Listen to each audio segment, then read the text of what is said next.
Excellencies, ladies and gentlemen, a very good morning to all of you. Thank you for attending the 22nd edition of the SLD. This is my first SLD as the Defense Minister of Singapore. I've attended various editions of the SLD in my previous capacities, and it's good to be back here to reconnect with old friends and make some new ones. SLD has continued to grow. We have more than 40 ministerial level representatives, over 40 chiefs of defense forces, senior defense officials from around 47 countries. This is a positive testimony to the value of SLD as a platform for open and frank dialogue to secure peace and avoid conflicts.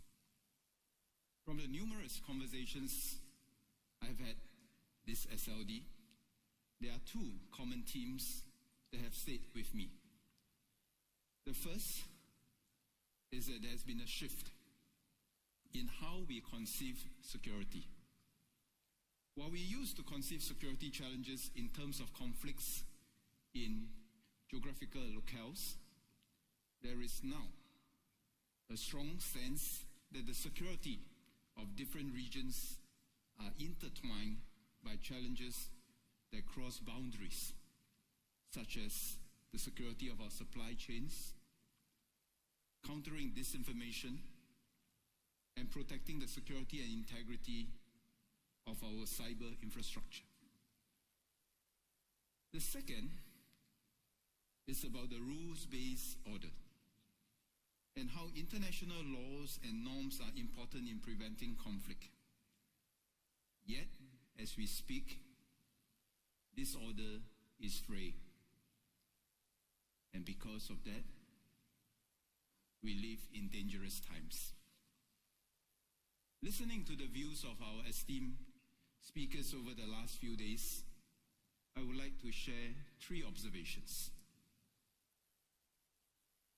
First, going alone is not the answer to insecurity.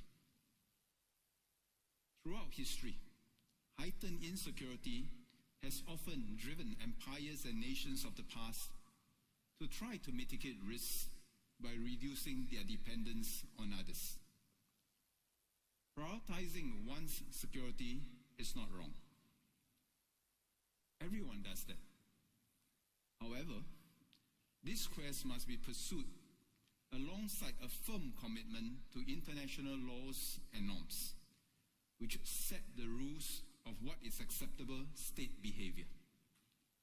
If there is no trust that countries will act in accordance to these rules, then the quest for one's security could easily lead to greater insecurity in others. We would then fall into a vicious spiral where attempts to overcome one's insecurity begets greater insecurity. My security first should not become my security only.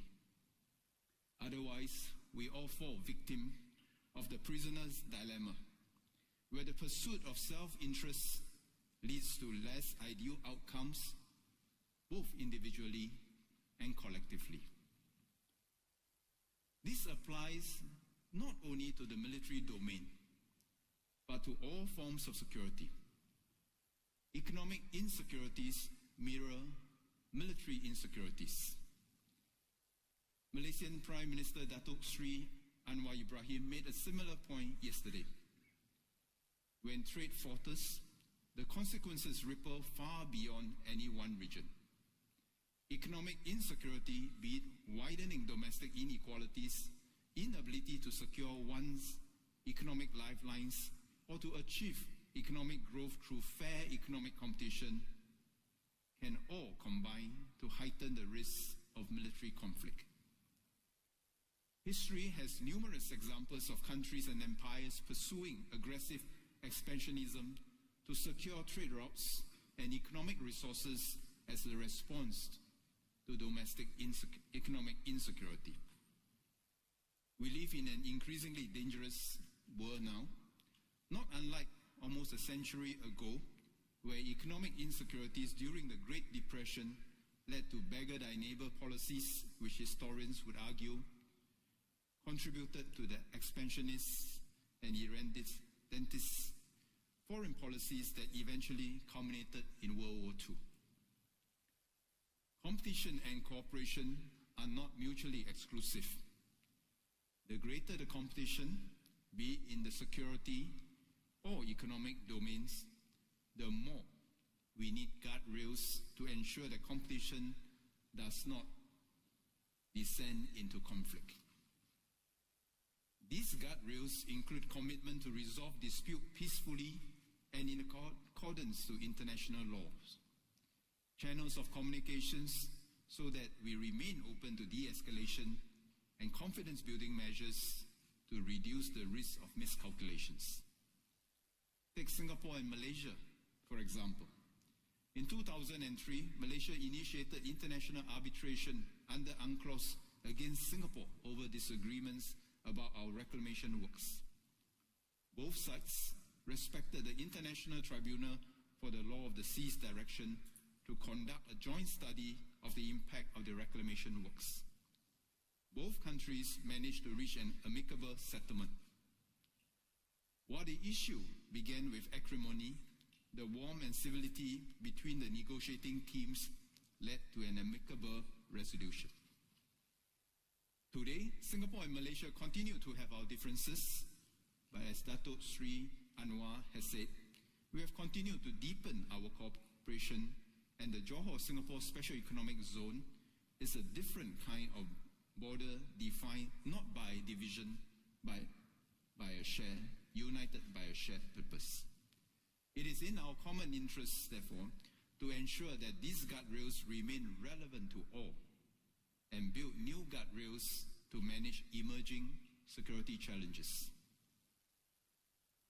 Next, international cooperation starts with domestic confidence. U.S. Secretary of Defense Pete Hegseth said that credible deterrence starts at home. For Singapore, we recognize that capability development is a long-term endeavor that transcends political cycles, and we must have the confidence and the determination to stay the course in our investment in our defense capabilities. But international cooperation and effective diplomacy must also start with domestic confidence. And this is the point. International cooperation starts with domestic confidence. Externalizing one's domestic issues cannot be the solution to one's domestic challenges.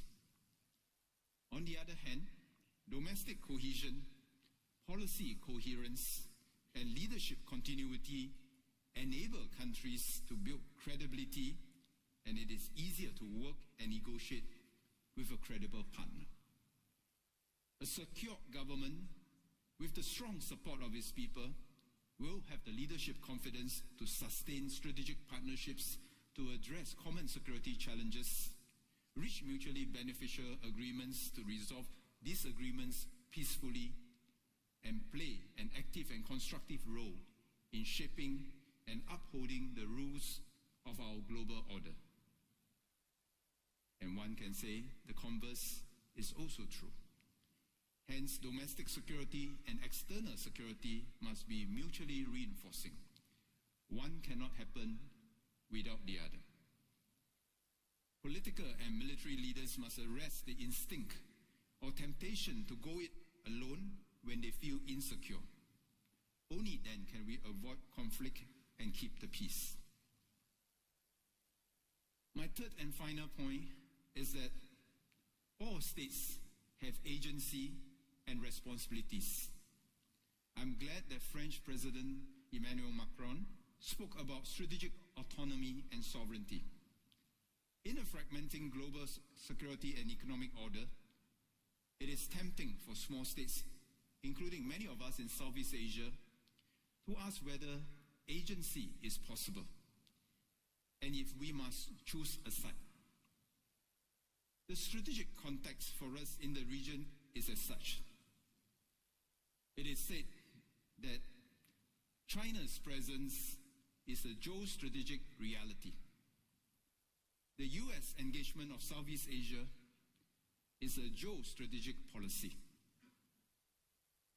And if so, Southeast Asia engagement of the US, China, and others must be our geostrategic necessity. For Singapore, we believe that taking sides regardless of issues and context breeds irrelevance. And if one is irrelevant, it will almost certainly require to take sides. If we have to choose sides, may we choose the side of principles. Principles that uphold a global order where we do not descend into the law of the jungle, where the mighty do what they wish and the weak suffer what they must. Singapore will choose the side of principles that promote a more integrated global economic and security order underpinned by international law and sovereignty and sovereign equality, where states big and small have a fair chance to compete and can improve the lives of our people through trade and not war. We believe that all states big and small have agency and also responsibilities to uphold the global economic and security order for our common benefit. This is why Singapore is committed to work with like-minded partners and weave a web of bilateral, plurilateral, multilateral networks for the common good. Any functioning global rules-based economic and security order must be able to address the emerging challenges of the day and the challenges of tomorrow. Openness and inclusivity are important because all stakeholders must feel that they have a voice in shaping the rules. I'm glad that the EU High Representative, Kaja Kallas, as well as New Zealand's Defence Minister Judith Collins and France Minister of the Armed Forces, Sébastien Lecornu, raised a very salient emerging challenge. That is the security of our critical underwater infrastructure. This is one area where we cannot go alone. As our critical underwater infrastructure cuts across national boundaries, we must work together to secure our access to data and energy. This applies to our underwater critical infrastructure as much as it applies to our conventional critical infrastructures, because in a network, you can't defend by only looking at a point. In a network, we must defend the network as a team. Together with our ASEAN partners, Singapore will play our part by raising awareness and developing a set of principles to facilitate defense cooperation on critical underwater infrastructure security in our region. And to all the powers of the world, the greater one's power, the greater is one's responsibility. All great powers can choose to demonstrate the power of its example, or it can choose to demonstrate the example of its power. So we all have a choice to make. We can all demonstrate the power of our example, or to demonstrate the example of our power.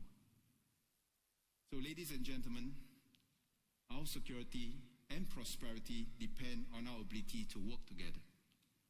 A more prosperous world is a less dangerous world. To get to a more prosperous world, we all need to work together, not just on the military security front, but also on the economic security front. And Singapore will continue to actively contribute towards upholding the rules-based order, and the SLD is one way we play our part. Your contributions here are important in making our world a safer place for everyone. And before I end, let me take this opportunity to thank all the people who have worked tirelessly behind the scenes, the ISS, the staff of Shangri-La Hotel, the security forces, and also our media friends who have amplified our voices for peace. Because of your hard work, we are able to pursue our quest for peace. I wish everyone a safe journey home, and we look forward to seeing you again next year. Thank you very much.